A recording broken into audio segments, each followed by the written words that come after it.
to go, Chairman. Fair enough. Okay, we'll call the meeting to order at 5:01. I guess I'll just ask for adoption of the agenda. Is there anything else from administration tonight? Nothing further from administration. Fair enough. I'll ask for adoption of the agenda then. If someone could make a motion for that, please. I'll make a motion, Dale. It's Tracy. Thanks, Tracy. Tracy's got a motion on the table to adopt the agenda. All in favor? John? In favor. Thanks. Ron?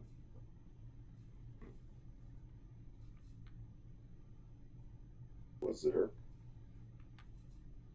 He's gone again. He must be having trouble. He just left. Yeah, I see that. Yeah. We'll keep going. We'll see if he can log back in. Bruce? In favor. Thank you. Tracy? In favor. Deanna? In favor. And we got no Dallin tonight, right?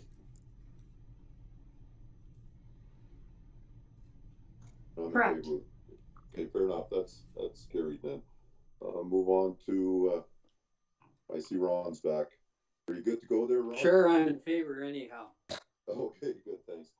Okay, I'll ask for someone to adopt the minutes. Anyone see any errors or omissions? And if not, could someone make a motion to adopt those?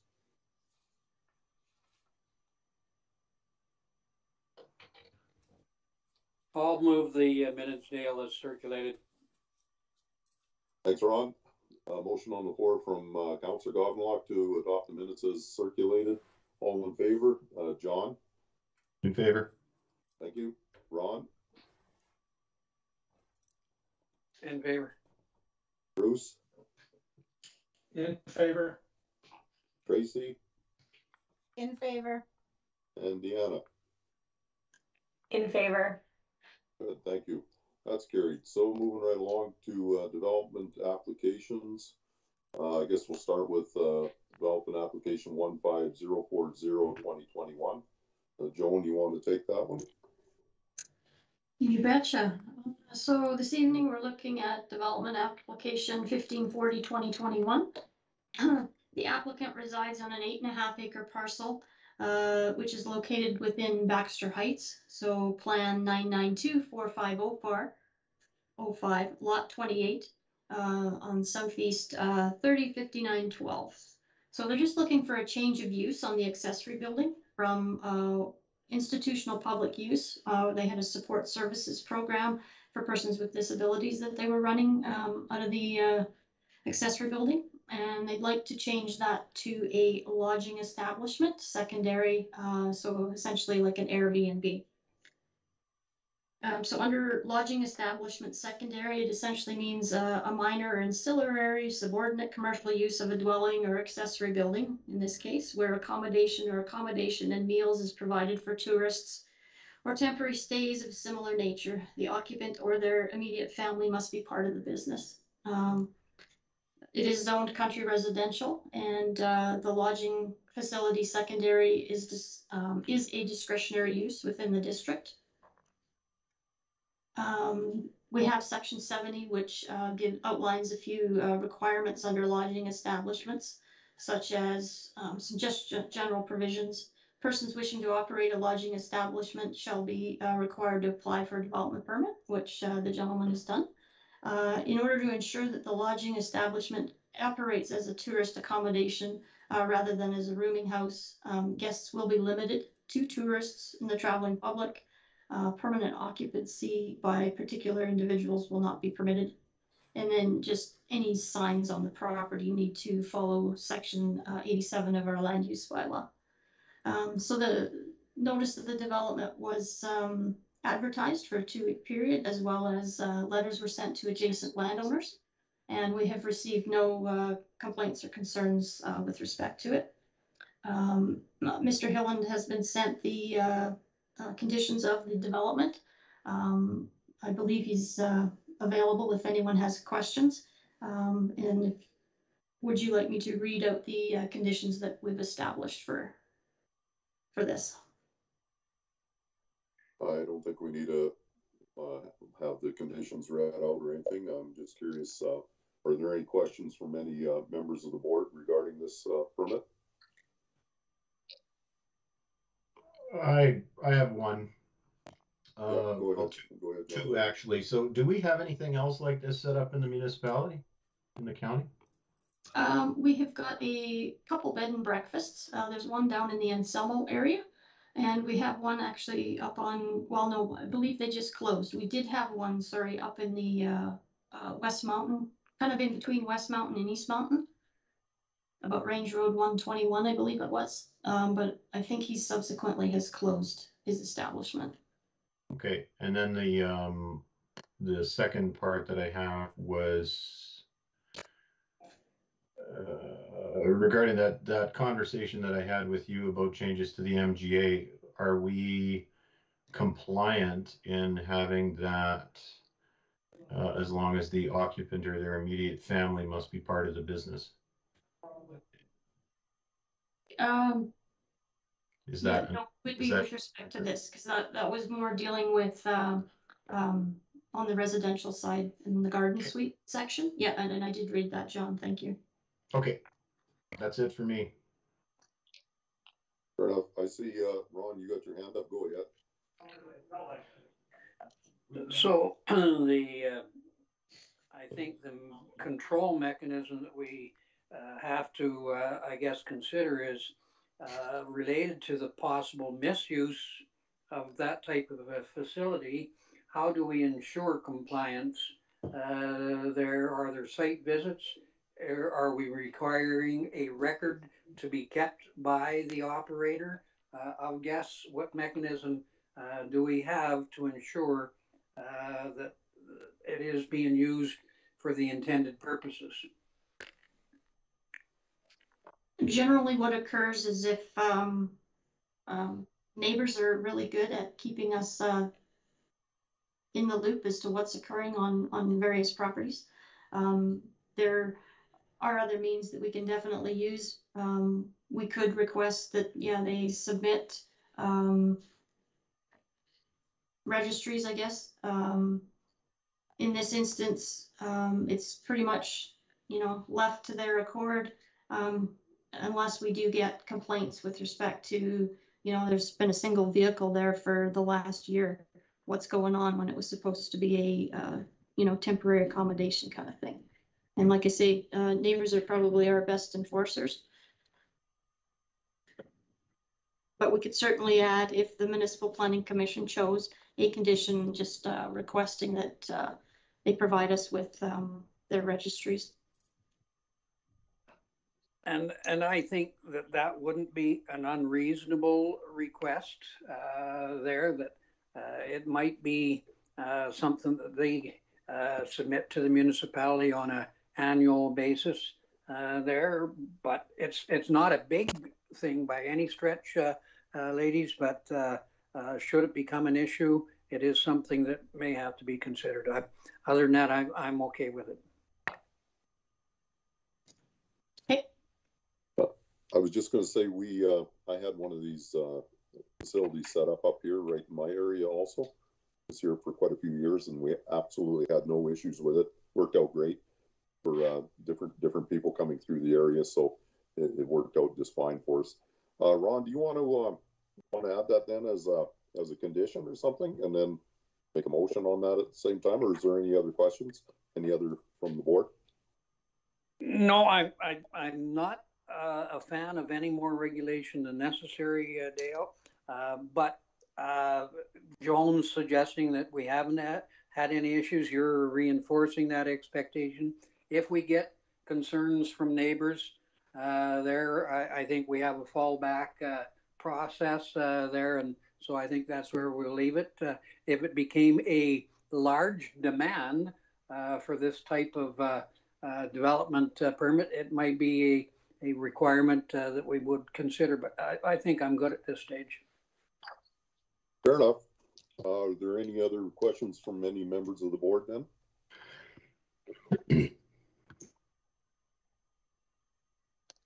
Seeing none, would someone like to make a motion to accept this permit with conditions?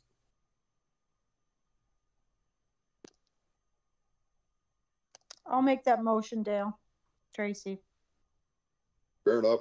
Tracy made a motion to accept a development application 150402021 with conditions. All those in favor? I'll call the roll again. John? Good. In favor. You're waving. Thanks. Ron? In favor. Bruce? In favor. Tracy? In favor. Deanna? In favor. And I'm in favor with that too. So ladies, you can let that gentleman know they're on their way to setting up a business there. Fair enough. We'll move on to the next one. Subdivision application 2021 sub 04. Is this the one we were dealing with back here a couple of weeks ago or whatever, right? Yes, that's correct. So attached is the same application that the Municipal Planning Commission reviewed at our last meeting back in June. There was just some concern around the one condition with respect to Alberta Environment and Parks referral and the requested requirement of a 30-meter environmental reserve easement on it.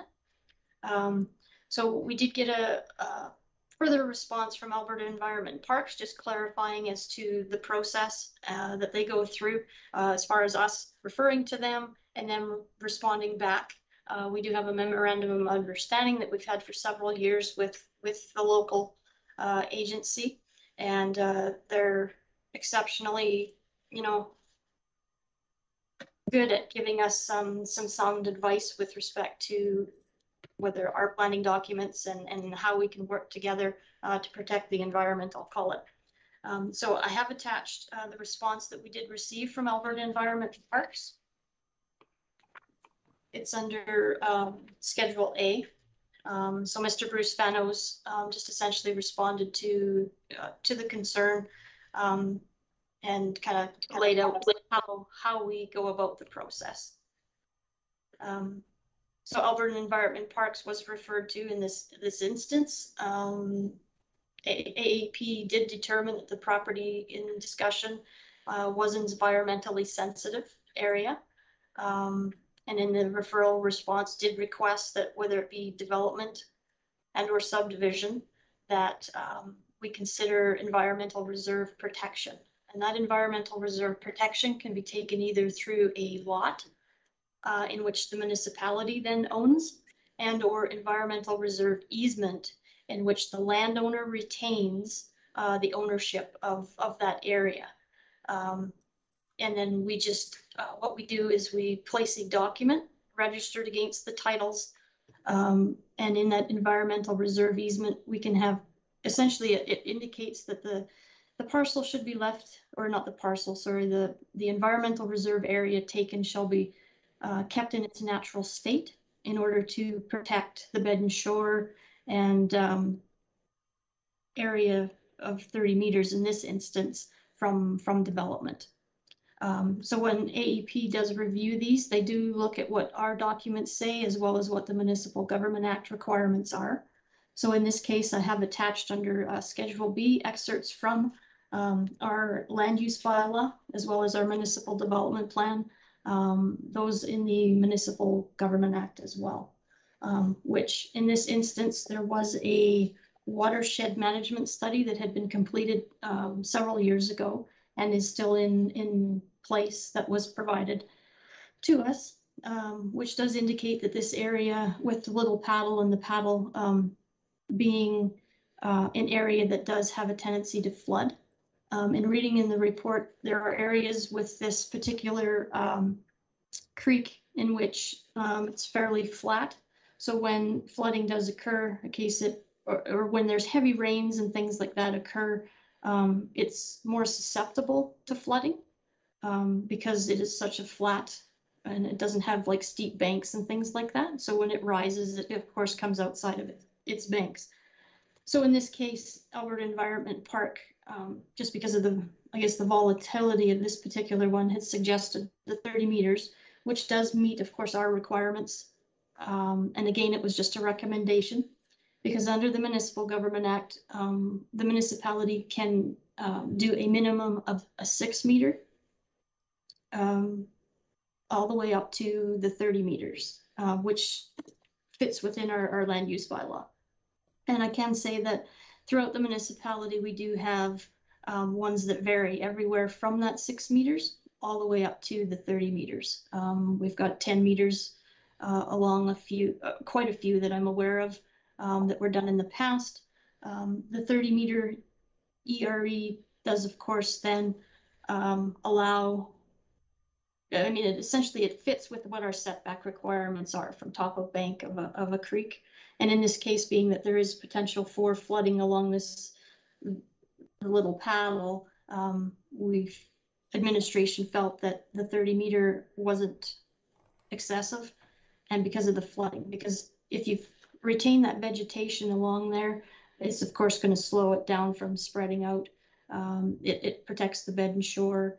I mean, it protects the creek itself too, you know, shading it and things like that. The environmental reserve easement, when it's written up, I mean, we do speak to the landowner because we do have cases in which they may be using it for hay land already, so the area may be already cleared.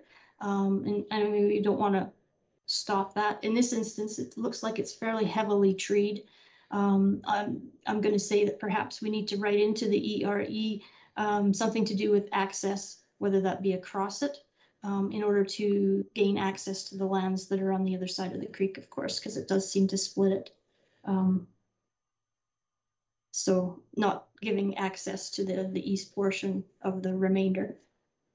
So yeah, so like I say, at the last meeting, we went through all the rest of the conditions, and it did meet. Administration had recommended that the Municipal Planning Commission approve it with conditions. That being said, with respect to the road construction, approach construction, and then of course provision for having this environmental reserve easement established, a 30 meter setback from top of bank of the little paddle on both portions. So the proposed parcel as well as the remainder. So if anybody has questions? Not so much a question, just comment. I think we're right back to where we were like a month ago or whatever. And I think in the gentleman's best interest, this is probably the best thing you could do, because at least with the easement, he still retains the land, right? He's not giving up nothing. And Yeah.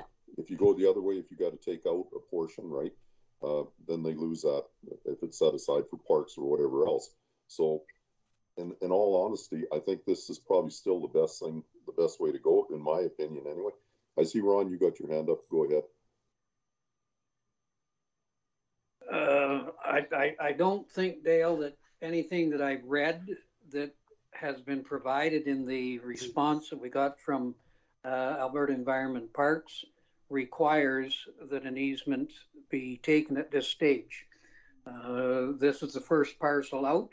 This isn't a major subdivision. The purpose of environmental reserves originally started to provide in development circumstances where multiple parcels were being taken out of a property for parks and recreational use. We've expanded that to take into context the possibility of environmental impacts for soil erosion and whatnot.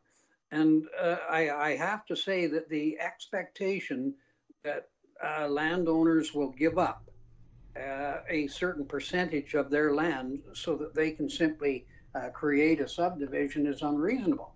I think when I spoke to the issue last time, if this were a development permit where there was a proposed development on the parcel, and we were wanting to protect both the environment and the municipality in terms of possible failures down the road, that it would be appropriate to impose restrictions in terms of the distance from the watershed to any development site.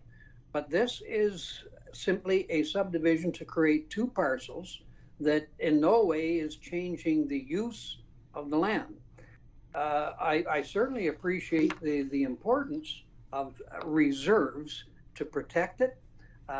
In this case, it appears from the map that I'm seeing that the creek has flowing water on the east portion of the proposed subdivision, but the gentleman who was applying for the subdivision indicated that the other shown creek on the west parcel is actually only a wet area occasionally, and that it really doesn't have flowing water. So at best, I would approve a easement on the east half of that parcel without an easement being imposed on the west half. But I'm not a fan of easements on simply a subdivision.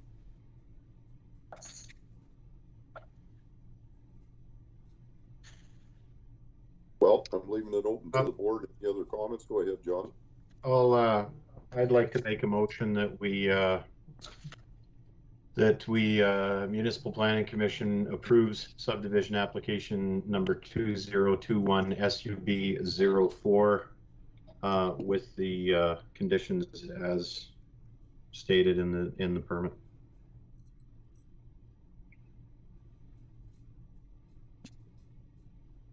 Are there any? Go ahead, Ron. I see you got your hand up. Yes? Can I get a Dale? easement to 15 meters or even 7, or is there a reason why I have to keep 30 if the county will go to 30? Okay, just one moment. Let me get their attention.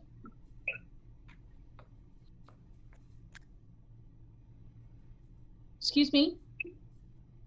I have the applicant on the line, Scott Carstairs, and he has a question about possibly modifying the 30 meters. Can I have him go ahead and speak to you?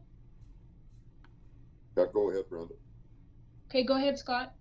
Hi there. Yeah, just curious if there's, like, you guys had mentioned that I can go between, it can be either 6 meters up to 30 meters. Is there somewhere we can meet in the middle at 15 meters or keep it at the minimum of 6 meters?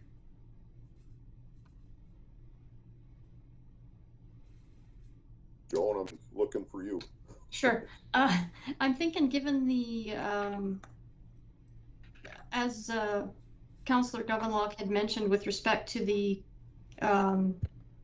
west parcel, in which it's not necessarily a flowing creek, that one could probably be modified. The 30 meter is a natural, or it's a setback that is set within our land use bylaw, regardless whether if you develop it, right? But yeah, that one, if it's not a flowing creek, that could be modified.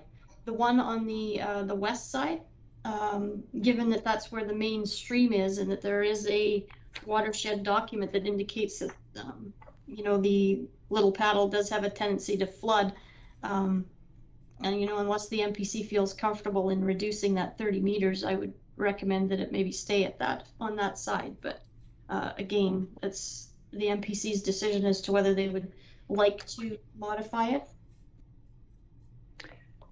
And in that regard, Dale, if I may continue.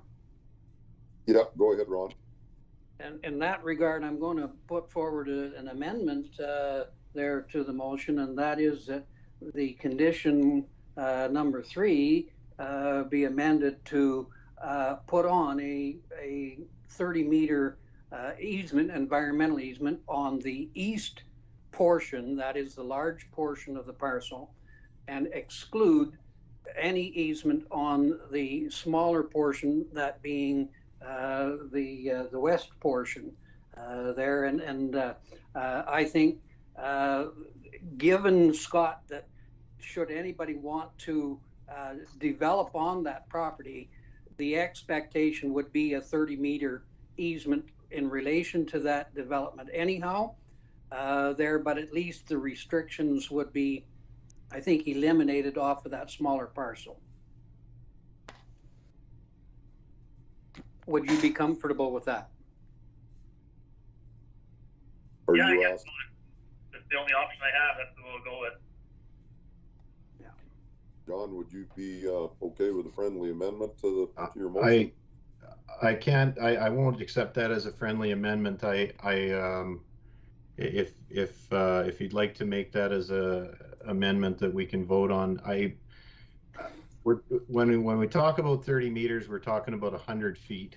And we've been, as a municipality, we've been on the hook for slides. We've got flooding problems. We've got all kinds of issues. So anywhere there's water, or tributary or not, I would much rather have an easement put in place. Again, we're talking about building within 100 feet of a source of water like that. I think we'd be much better off for the municipality to stay with the 30 meters. And Dale, if I may correct Mr. Burrows, this isn't a development permit for a building. This is simply a subdivision there with no expected buildings to be put on the parcel. That becomes a separate issue. If there's no development expected, then it really doesn't matter. The best time to put the easement on is now. I see Deanna has a question. Her hand up. Go ahead, Deanna. I guess mine was just more of a comment. I agree with John that if there's no expectation of development, then what is the problem? And not putting on the formal easement opens us up to misinterpretation in the future. Because even if we have the expectation that something would be built 100 feet away or 30 meters away, that's an expectation is different than a formal restriction. And I agree, we don't want any development there anyways. So I don't see an issue with the easement being registered. Fair enough. Bruce, I see your mic is open. You got a comment too? Yes, whether it's 30 or 15 meters, it's still, you can't do any development within 30 meters of the high bank of the water body. So I don't see what's the difference whether we put the 30 meter easement in now or wait till somebody wants to develop and then it has to go in. So I agree with John, we should just do it now and it's done. Would that easement then just Rob? on the east then, or what's the easement on the west side for? Because there's no creek that runs through the west parcel. So what's the easement on that for?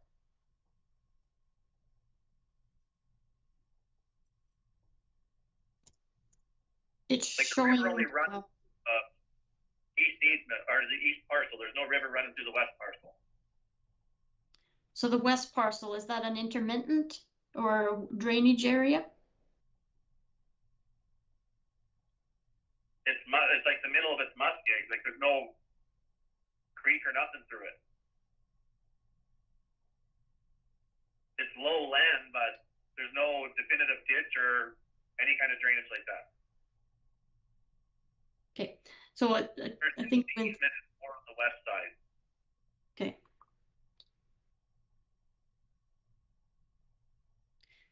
I'm thinking because it appears that per our aerials and things like that, that it looks like there's some sort of drainage area through there. And I know that on other subdivisions, when it isn't like a main stream and it is just something minor like that we have done just the 6 meters. So if the MPC would be good with that, we could look at it on that west parcel.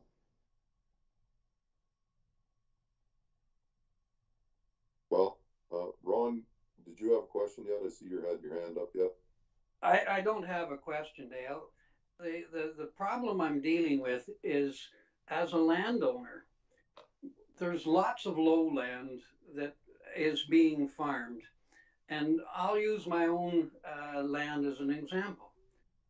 I own a full quarter and I live up on that full quarter. Because I own it and there are no easements on it, I can clear right up to the water course, whether that becomes a lake or river or anything else. The expectation that we have low land and we're going to now limit what the either agricultural community or the landowner is going to be able to do on that land is becoming extremely biased against those private property owners. As I stated earlier, in terms of a development permit to safeguard both the environment and the municipality, restrictions are reasonably imposed on those developments to ensure that we do not have susceptibility to the development in terms of flooding, in terms of a slide or other kinds of things. There are reasons. And I think that's the logic that has to be considered in imposing these type of restrictions on landowners. So again, when you look at the map, the main water course is on the east parcel. The other has got a drainage area. Every piece of land on this mountain that I live on has valleys in it that are part of a water course or a watershed system. Are we going to freeze any development on any of those parcels in the future because it's part of a water course? Unless you do a full subdivision of multi-parcels where a watershed study is required of that particular parcel and a storm system or a water movement plan is imposed on it, that's reasonable. But this is simply a subdivision. So I've got the same thing over here on this neck of the woods where I've had a guy dig out a long ways back from a creek, no water flowing anywhere near it, and the environment's got him filling it back in now. So I'm almost of the same feeling as most of the board here. It's 30 meters and it's 100 feet. I don't know. I'm beginning to think I'm leaning toward leaving that condition in there also. I've seen what happened over here, and honestly, it just created nothing but a mess when someone tried to go in there and do something with that. And I think it was better off just left alone, just that few feet. I mean, it's not like it's being taken away from anyone. You still own it. You still have it. It's still yours. It's not a park. It's not whatever. And I mean, we went so many places in the last few years and looked at so many screw ups, literally, that the counties let slide through their hands. I just don't want to see it happen again. If there's any other questions for this, speak now, or I'm going to call the question on the motion. John has a motion on the floor. Well, Mr. Chair, Yeah. so you got the amendment is on the floor at the moment. So you'd have to vote on the amendment to reduce the 30 meters, and then if the amendment is accepted, then it gets added to, or the setback will be reduced. If the amendment is defeated, then we're voting on the original motion. Sorry, good catch, John. I got caught up in this thing. So no, it's understandable. It's easy to do. Yeah, no, that's fine. So I guess I'll call the question, then I'll call the vote on the amendment to amend the setback.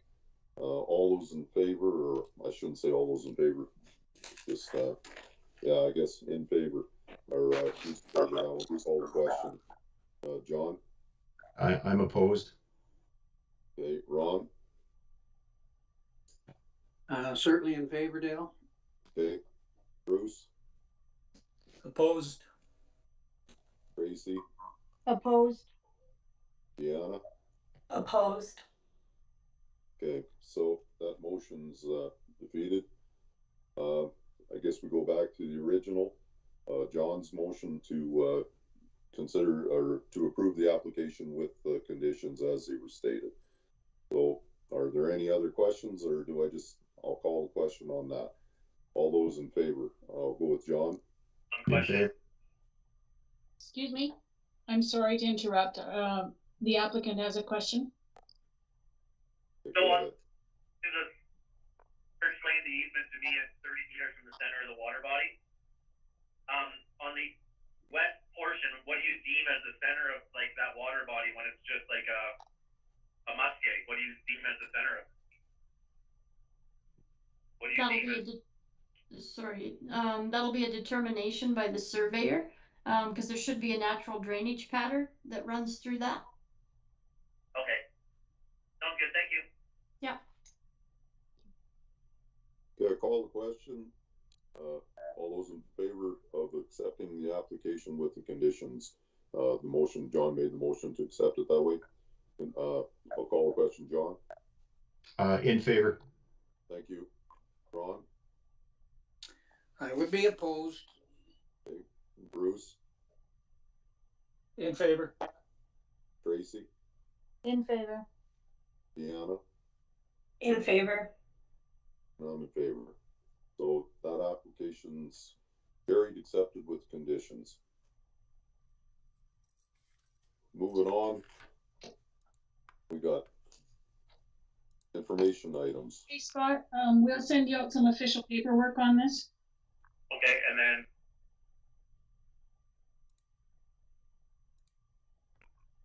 Okay, we're good to go again, I guess. I'll go with the information items. Has anyone got any questions with any of the applications or anything that was in there? If not, could someone make a motion to accept the information items as information, I guess?